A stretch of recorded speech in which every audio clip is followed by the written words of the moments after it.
Welcome to Seeing Me on the Screen. I'm your host, Hannah, and each week I am honoured to engage in meaningful conversations with an incredible lineup of guests. From disability rights advocates to artists, filmmakers to everyday heroes, our guests bring a wealth of diverse perspectives that enrich our discussions. These stories and insights are invaluable as we analyse and uncover the narratives surrounding female disability in mass media. Your voice matters.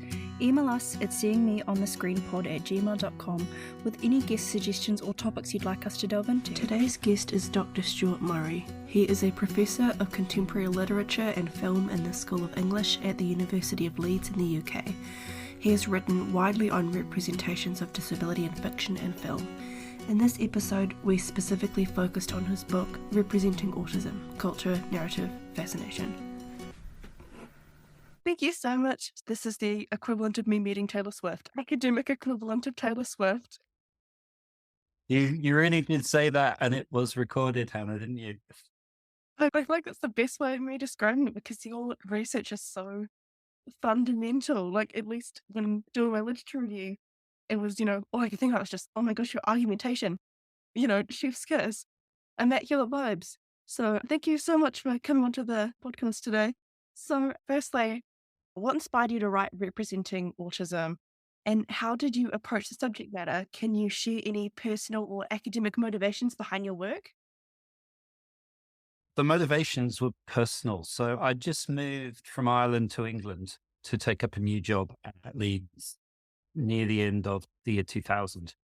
And after about very few months, really 3 or 4, it became obvious that my second oldest son was behaving in a way, what's the best way to put it? Behaving in a way that would mean we probably needed to go see a doctor and to start a referral process. And so he was just coming up to 2. So he was just under 2. And that kicked into basically the whole calendar year of 2001, the end of which he was diagnosed with what I think was then called classic autism. So he was very young. And to be honest, his presentation would have led him to be diagnosed at any point over the last 60 or 70 years. There was no doubt. You could read Leo Kanner's article and you would absolutely recognize him. And then the year following that, so 2002, my eldest son was diagnosed with Asperger's. And the way I've always understood things is to read. So kind of in this situation, I started reading and I started teaching. I put on, I think, what was the first course, certainly in Europe, on basic cultural representations of neurobehavioral conditions. So I was reading and I was teaching, and an important date was when in 2004, I went to the States. I went to the MLA, the Modern Languages Association, the big conference. Yeah. I went there and I met another couple of people, and we had on autism. And I think that was really striking. And that was a kind of breakthrough in my realization that I wasn't just kind of doing stuff on my own, that there were other people there as well. The 2 of the people I met were Ralph Severis and Mark Osteen, who I think, certainly at that time were becoming names for doing in the US, for doing the same kind of thing that I was doing in the UK.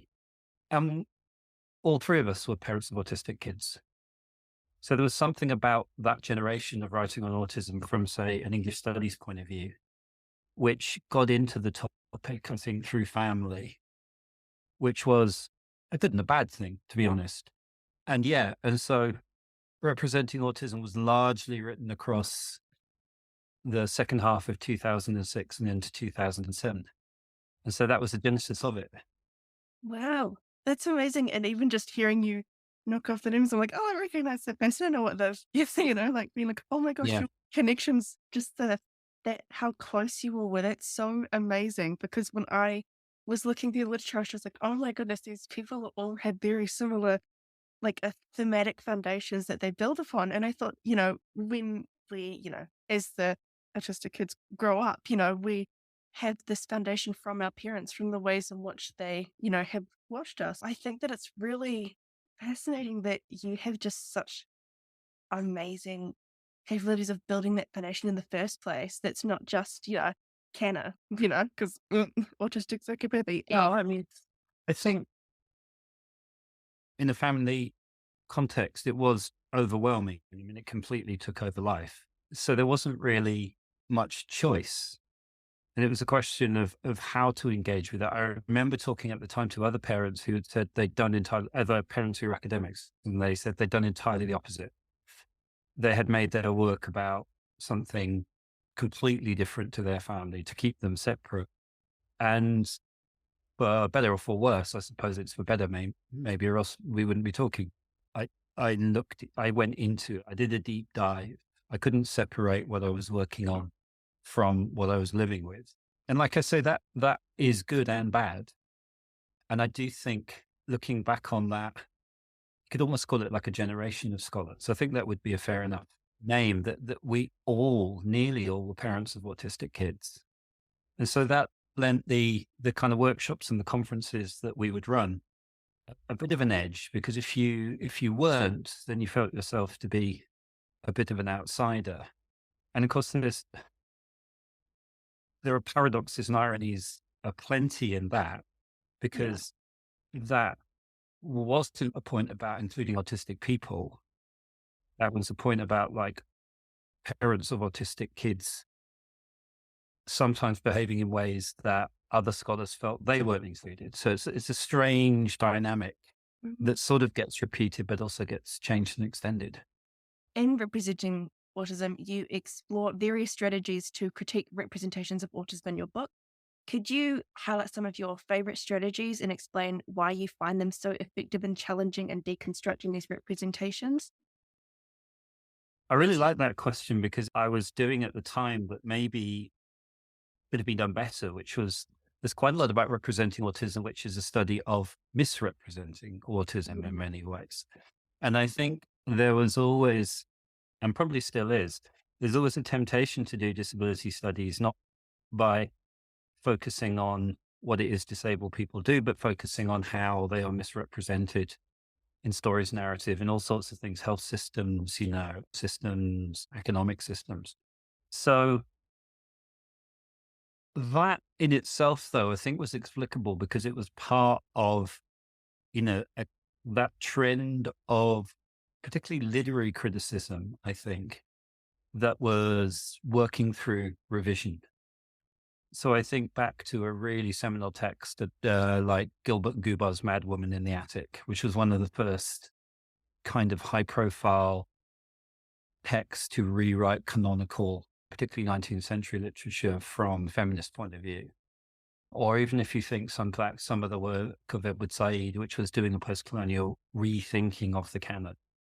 So part of what representing autism became was exactly as you say it, a critique of representations of autism. I like to think I balanced it with writing by autistic people and art by autistic people in the book. You ask about highlighting some of the favorite strategies.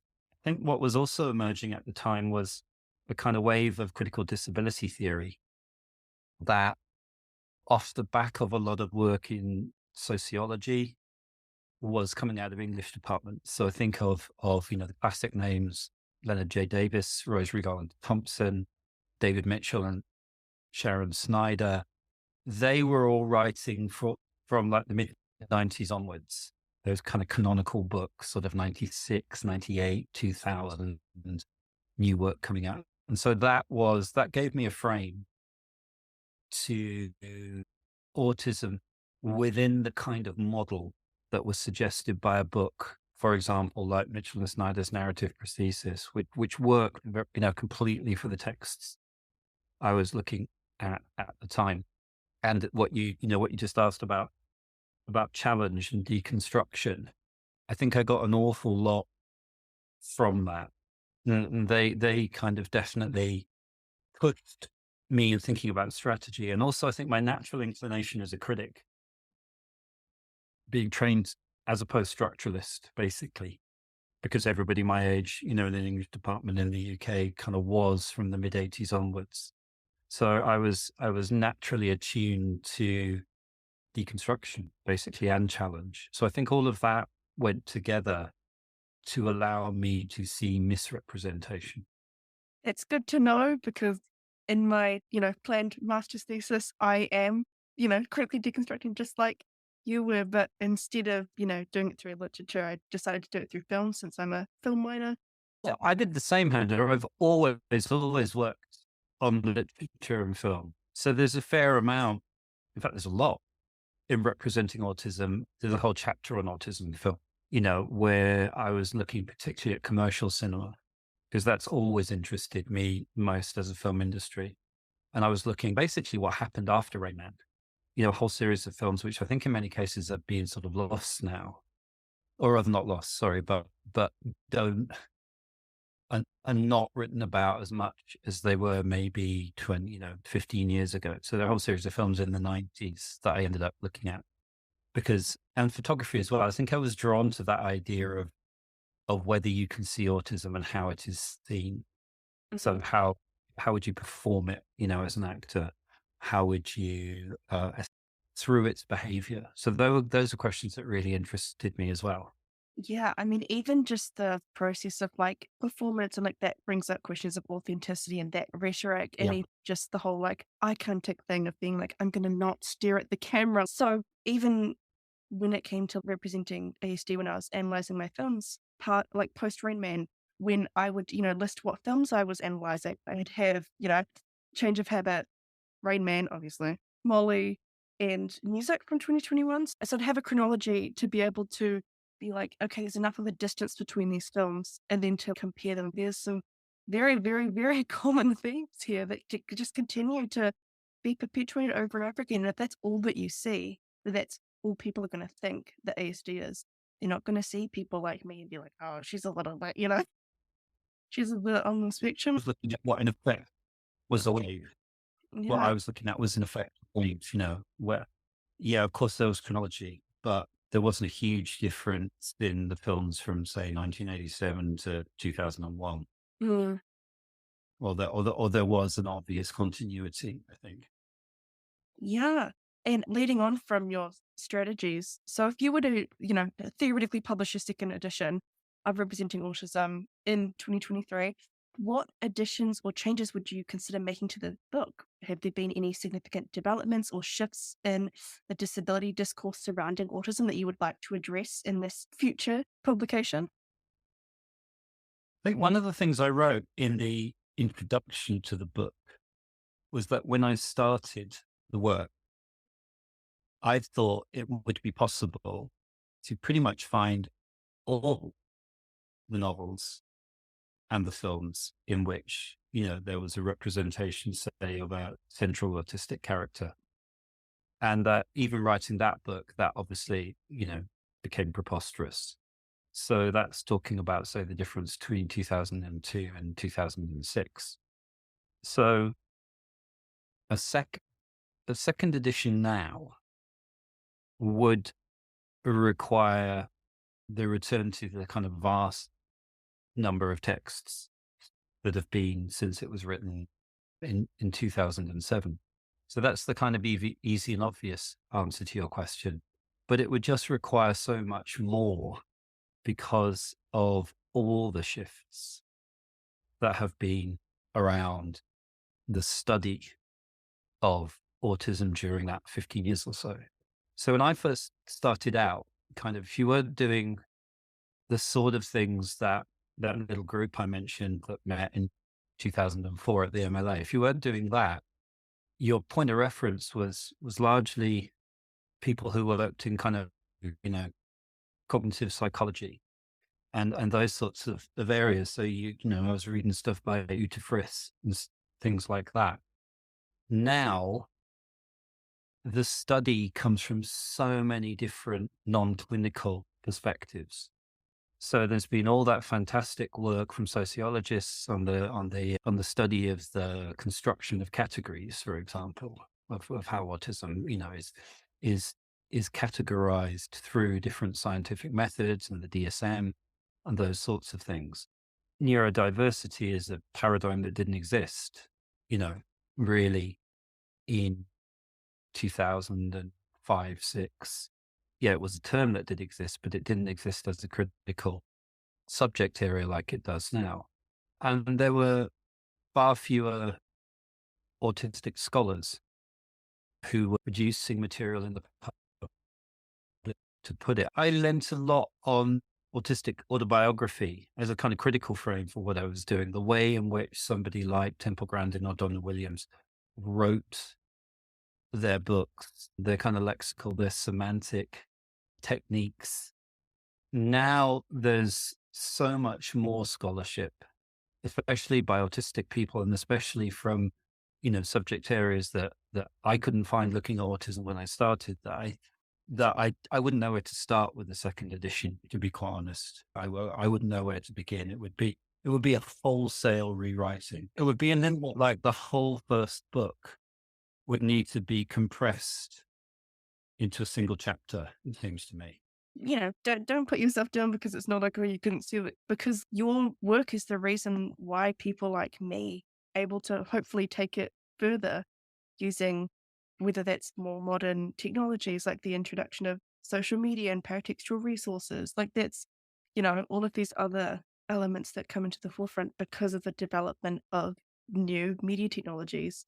And I hope that in reading your book and in analyzing the books that I've been looking at, that I can hopefully, along with others, create something that's built on the foundation that you guys have built for us.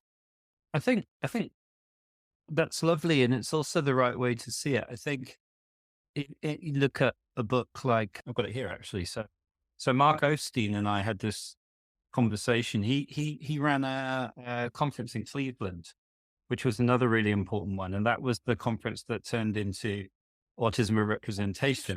Yeah. And he and I had a conversation about titles because obviously the titles are more or less the same. And I had to mine just before his because he wanted representing autism as well.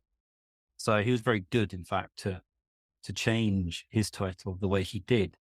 But I do think that people who use our work do use it in that sense of it being, foundational would be one way. I think historical would be another way. So when I read or supervise PhDs, they're often returning to kind of like a certain generation of cultural studies, let's call it that, writing on autism. And it does make me think that when I look back on the book, sort of theoretically, it was quite naive, but I would say, how could it be otherwise? Being written nearly 20 years ago now, the kinds of sophistication in the way that, for example, people are writing on autism and narrative at the moment just feels way beyond what I was doing at the time. So I think the work and the book has a place in that kind of ongoing work you're talking about. But I do think it needs to be seen as belonging to a kind of previous generation and doing all the things that are good and bad about how any previous generation affects scholarship now. So, what role do you think media creators have in shaping public perceptions of disability, including autism, and how can they do so in a responsible and accurate way, in your opinion? Are there any examples of media representations that you believe have been particularly influential, whether positively or negatively? It's a really hard question, that one, I think. On one level, the answer to it is about the soft power of media, which is to do with everything you might see in a film or television series or news reports on. As that makes me, I know, sound quite old school there because, of course, there are blogs and all sorts of other ways of kind of platforms that host those sorts of representations. I mean, it was very interesting to hear what you said, Hannah, about the work you're doing and you're finding continuity, from films from the late 80s right up to, films made a couple of years ago. So the the role that those kind of representations has played and the makers of those representations is foundational. and pivotal and continues to be, I think. What becomes intriguing is where the impetus for those kind of stories and narratives, where it comes from. Mm. So I think, there's never been more autism than there is now. There's never been more knowledge of autism than there is now. There's never been more autistic practitioners of culture. And I think in a non autistic world, there's never been more of a public consciousness that prepared, willing, and wants to lean in to what an autistic world looks like. That means many, many things are better, you know. So there's now the understanding that people will go out of their way to put an autistic character in a media narrative to make that autistic character, central. Then there comes a whole debate about whether that's moving things on, whether that's playing to ideas of stereotype or ideas of authenticity, debates about whether only disabled actors should play disabled characters and those sorts of things. In some cases, the representations are continuities of a history of representation that has built up, because that's kind of unavoidable. In other ways, I think there is genuine good being undertaken by people who are making those stories. Mm. But there are such structural tensions, aren't there? So I think a classic example would be something like the Paralympics. Yeah. Yeah. So when we had the Olympics here in the UK in London in 2012, the the television coverage of the Paralympics was absolutely huge.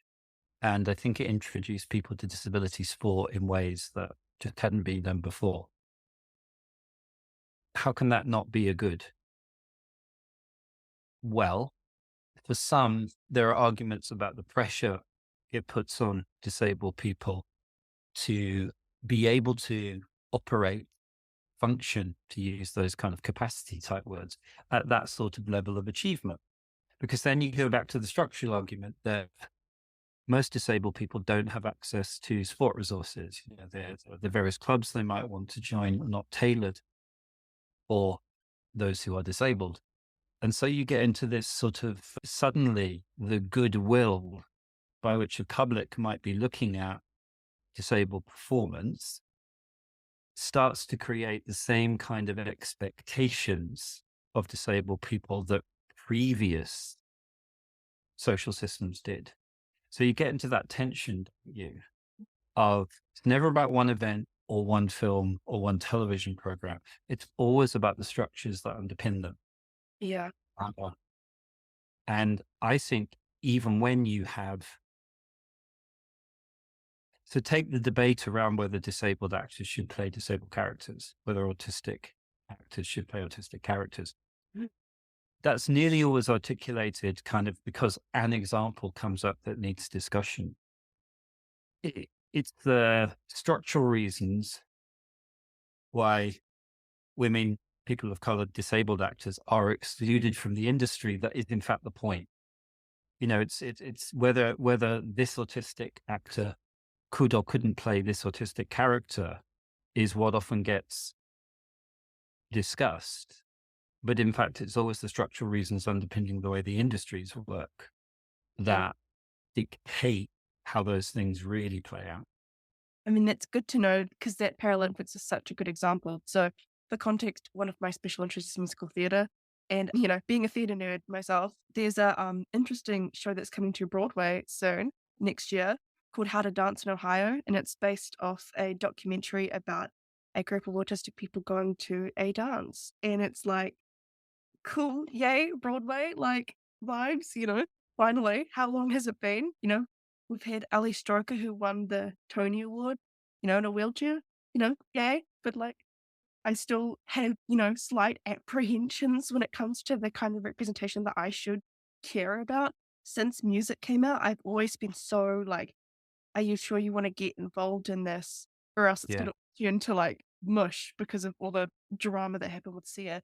And then that complicates things further since Sia came out as being autistic. Does that confuse the aspects of the index or quality of the film itself and music? You know, her being a neurotypical, considered a quote unquote neurotypical person at the time. Like, how does that complicate things even further? It's just such a mess, and you have to consider all of these other facets of representation as well. All A lot coalesced around music, didn't it? It became such a focal point for the debate, I yeah, think. And all of your questions, I think, are absolutely spot on. They go back, as they so often do, to the question of authenticity. You know, there's also a way in which we might discuss whether autistic people doing anything can be wrong, just as mm, anybody else can be wrong, or can make something that's bad, because anybody can make something that's bad and it happens all the time. yeah. I've No, always,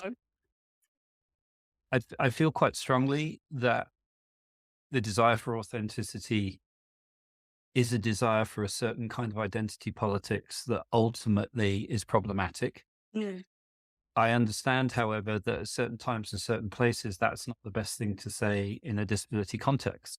yeah, It's not that those things are contradictory. It's just you have to live and work with the balance that they force you as a critic mhm. to operate with, I think. So, yeah, I mean, you talk about, say, musical theatre. Do you remember Glee Yes. back in the day? So, of course, there was huge debate there around having a non-wheelchair using actor playing a wheelchair Yeah. character in a wheelchair. Now that wouldn't happen now. No. I'm pretty convinced of that. But you're still finding ways, or rather, you're still finding narratives that kind of conflict you and put you, you feel in a difficult position, Yeah. which maybe is its own version of those debates of whatever it is now, 10 years or so back. Yeah. It's very internalized, all these contradictions that exist in media, and even just mediating that within myself and my own diagnosis, and not being diagnosed, not knowing what was, quote unquote different until later in life. And there's that interesting of going like, if I had seen this kind of stuff on TV or, in other forms of media, would I have recognized myself in them? What Yeah. benefit And have I in mean, yourself? and I think that the important thing there is an understanding of what the spectrum means Mm, and how it works.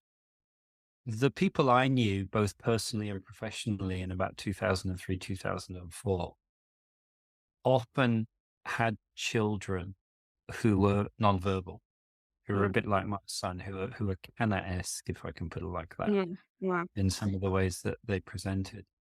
I think I was slightly helped in understanding more about the spectrum by also having a son who, was high achieving, was verbal, but was very recognizably autistic as well. So I think that for me, one of the things that's happened over the 20 years that's led into some of the kinds of things you're talking about is whether the word itself is a good enough word to do the work we're asking it to do. And maybe we should put this to one side for a second, because I think it's an answer to your final question. Mm, But it's certainly a category that I think is under pressure to the point of near collapse as to how it can work and what it could mean. In that, it's a little bit like something like mental health. You know, mental health is, I think, quite rightly understood as a global crisis at the moment. But what it what it means in terms of a working category of mental health, mental ill health, it becomes so wide, so broad that it struggles to function, it seems to me. And unless you can get, a few layers down, unless you can specify what you mean by those terms, I do worry about whether they're fit for purpose at sometimes, actually. mm. So, your final question: how do you see the field of autism studies evolving in the coming years? And what contributions do you hope that your book will make to this evolving discourse? I think the last bit of the question is probably one we've already covered, which is kind of understanding, you know, it's interesting as somebody who worked on autism, at a time when it was emerging. those kind of literary cultural studies scholarship on the condition. There really wasn't much of any kind of history of an approach to the subject in that way. And so like I say, when I was looking for previous research, I was nearly always having to go to subjects that were outside of English, or outside of film studies, or outside of cultural studies, to find kind of critical paradigms. That is so manifestly not true now, which is why when you ask about my book, I think in many ways, the people who refer to it most are graduate students like yourself, people doing PhDs. I don't know if it still has an especially important place in people write monographs or something like that. So so my work is, I think, quite appropriately, of that generation, of becoming more and more historical. Where autism studies might go, well, that does, I think, intersect to some degree with my previous point about what the word itself means. So it's had its critical turn, like everything's had its critical turn. So you have critical disability studies, critical medical humanities, critical autism studies. I find that, and now indeed you have critical neurodiversity studies. Mm. So I think that particularly the overlapping of autism and neurodivergence, say, that still is very dominant, I think, in a lot of the ways in which autism is being understood.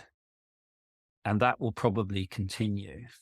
Although there's already, I'm aware of some work which is already trying to pick apart what neurodiversity means in relation to autism. And I think that will continue as well. I think there will be a lot more autistic scholars who come to work in, like yourself, in the area, and will have ways of talking about, particularly the relation with narrative. I think I worked for about 3 years at Leeds with a wonderful scholar called Anna Stenning, Mm. who's actually just moved from Leeds to Durham. And she's got a book that's just coming out, and yeah, so you know about that one. It's just a remarkable work, it seems to me, on autistic life writing from a point of view that I could never have thought of. And but I think that's the kind of work that will change things. I think an increased interdisciplinarity Mm. will do the same. But I always have a caveat about that because of the pressure it puts on people, particularly emerging scholars, to know so much about everything. Yeah. I think it's a lot to ask someone, say, like yourself, maybe, who wants to work on film, to know about, critical perspectives that are coming from psychology and philosophy and all sorts of things. It puts an enormous amount of pressure on the way in which, you yourself might feel you have to be interdisciplinary. Time. Thank you so much, Stuart. Thank you so much for joining me. I really appreciate it. No, thank you very much for asking, Hannah. And taking the time, being such a generous host. Oh, thank you. Thank you for joining us on this episode of Seeing Me on the Screen. We hope you found our discussion insightful and thought-provoking. If you enjoyed this episode, be sure to subscribe to our podcast on Spotify for more engaging discussions about female disability in movies, TV shows, theatre and beyond. Remember that your voice matters. Email us at seeingmeonthescreenpod@gmail.com with any guest or topic suggestions. Thank you again for listening to Seeing Me on the Screen. Until next time, let's keep sharing untold stories and work towards a world where everyone can see themselves represented on the screen. The cat. Oh my goodness, she's being rude again. Hold on. What? Hold on. Oh, I know. I know she's back. This is what happened last time. No. I can't win. She stays inside or she leaves and then she tries it. No, princess. I'm I think you're fighting a losing battle for sure. I know I am. Okay, no. Okay. I thought she was gonna chew on something. I have oh my goodness, she's decided to claw at the curtains. No. She's being very rude right now. Do you mind? She doesn't clearly. Oh my goodness, she's gone behind the curtain now. Hold on, I have to go get her. She's being so rude. No. Okay, I'm back. She insists she's the star of the show. Sorry, she just jumped up onto the cabinet. Oh my goodness. Well, if she stops being so rude, she's now. Hold on, I'll just. No, out. Out. Okay. We're back at it again. I'm sorry about the cat being an additional Not a problem. guest. She's a bit dramatic.